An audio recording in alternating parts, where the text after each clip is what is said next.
sir. My name is Ellen Catodi from Central Philippine University, and we're from the Bachelor of Science of Hospitality and Management. So we're the group team. Here's my group team, sir. And we just ask you some few questions about our topic, so which is the social class. So what's your name, sir? Good morning. I'm Christopher Pabicon, restaurant of Big Fish Festive Walk.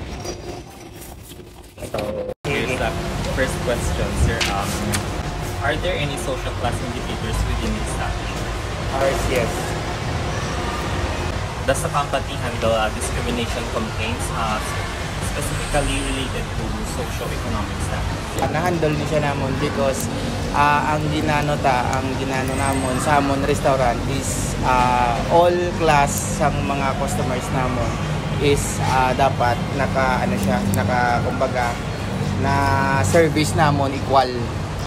Okay, so it's the same para mahatag ta sa aton mga customers or guests ang value for money na ginatawag.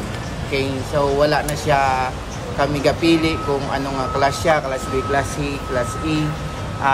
Ang sa aton is ang goal sang isa ka restaurant makahatag sang good service kag quality nga food equal sa mga gasulod kag kung ano siya nga klase.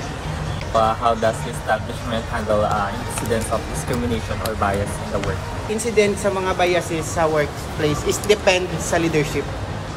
Okay, it depends. So kung ang isa ka, halimbawa isa ka managers, may ginahandle nga isa ka staff or may ginahandle siya nga kumbaga in terms sa mga bata-bata ang isa ka restaurant hindi na siya mag-work equally because the respect of staff madula sa inyo nga managers if may mga biases sa workplace.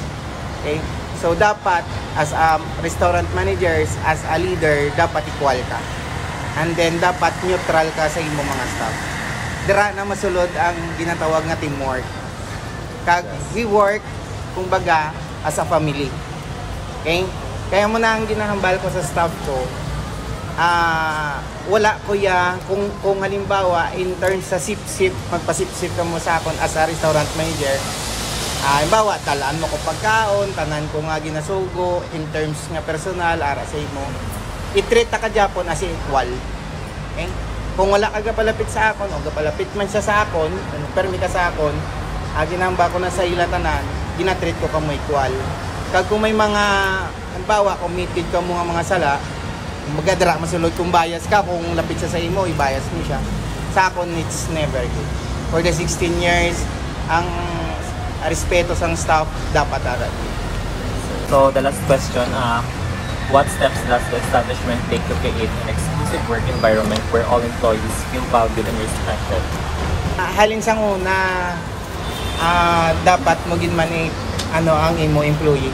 Tagaan mo sila sang value. I-credit mo sila kung ang ginaobra nila because kung ma-feel nila ang amo na nga attitude sang isa ka leader, ang result niya is mabalik sa inyo nga customers kag sa imo nga mga boss kay ma-work na siya in terms not nga may sweldo siya, in terms nga kinanglan niya ma-work na sa because passion niya na. Proud man ako sa mga staff ko because nandol ko man sila.